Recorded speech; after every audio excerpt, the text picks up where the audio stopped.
Well, it is Memorial Day, and my way station's looking pretty good. Look at the Mexican hat showing off. And my milkweed's looking pretty good.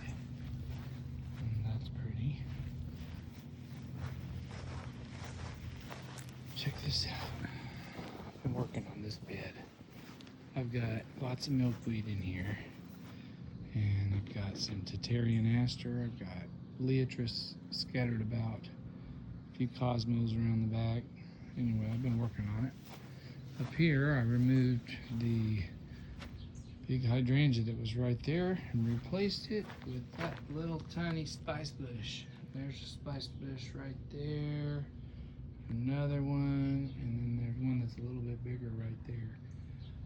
I started with that one last year. It was as little as these, and now it's up that big. My idea is to make a spice bush hedge out of this for the spice bush butterflies, spice bush swallowtails. Removed all of this phlox and replaced it with obedient plant because this is a problem area. This is a wet, very wet, shady area. And I think that obedient plant will live there. That's just 4 o'clocks. 4 o'clocks and deal in the mud. Got a few sunflowers over here. Now it really worked back here. The sunflower, lots of zinnias mixed in, some deal. My little Rose of Sharon. Along the back fence, I have a few. Got a sunflower, some zinnias. There's a tithonia in there. I've got a Joe Pye weed right there. I've got a few Tatarian asters right here. Buttonbush. Buttonbush is a great butterfly attractor. It's right down there, it's small. This is, I can't remember the name of it now.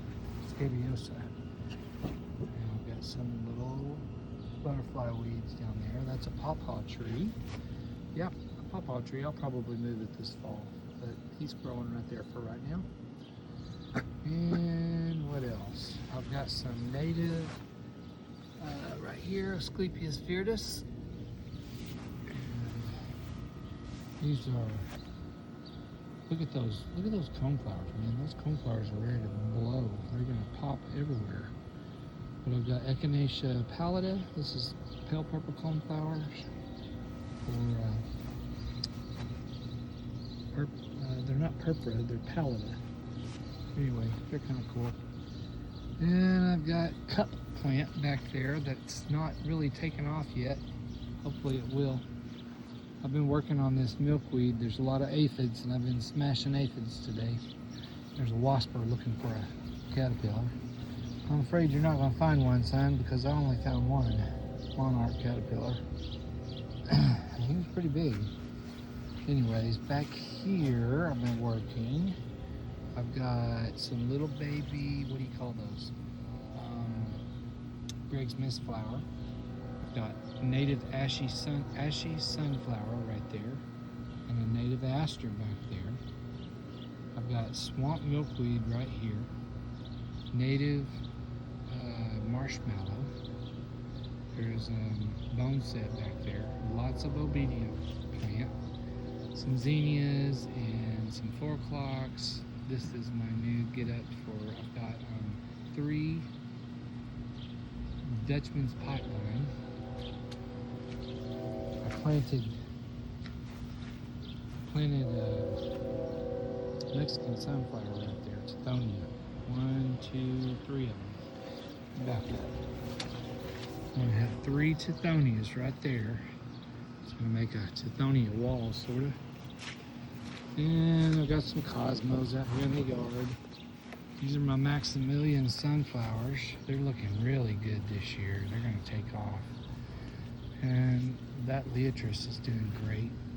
I've got a little wall of, what do you call these? Tatarian aster back here for the fall. That's gonna be so pretty. And the monarchs are gonna love it. Here, got my other monarch sign. Check this out.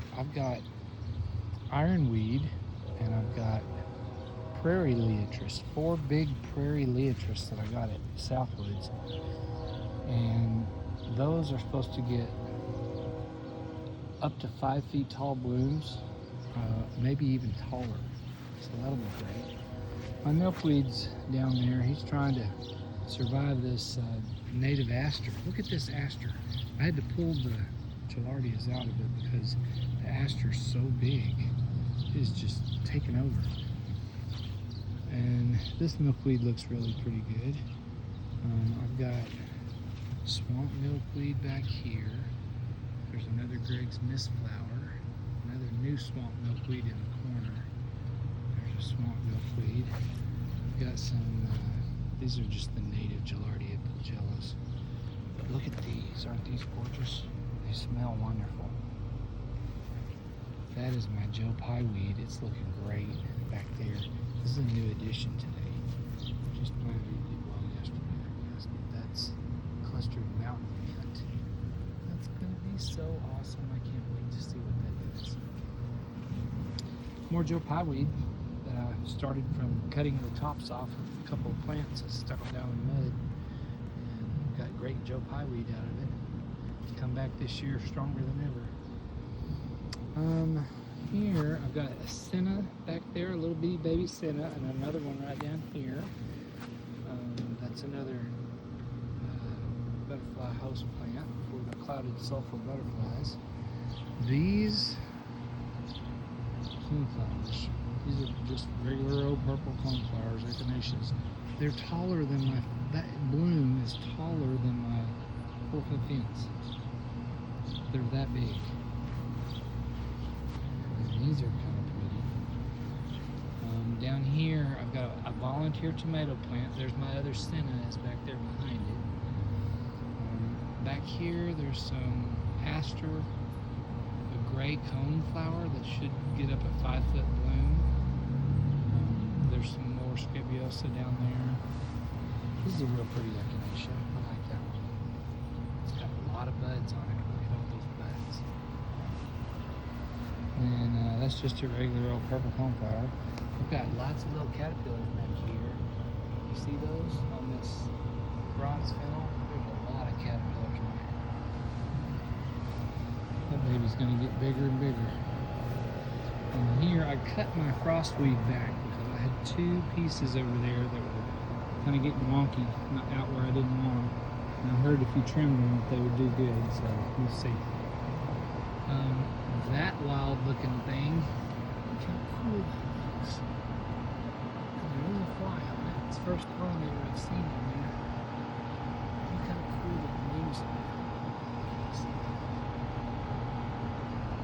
This is a jewel flower. It's called a crown flower, crown jewel flowers. Anyways, it's a neat flower. It's a native. It grows in McCurtain County, only in McCurtain County, Oklahoma. So it's really pretty cool. And these are the black and blues. They look good this year. They're really performing well. And that's about it. A little patch of hyssop up here. The hyssop is starting to bloom. It's pretty. I'm just waiting on some butterflies. Just need me some butterflies to come in.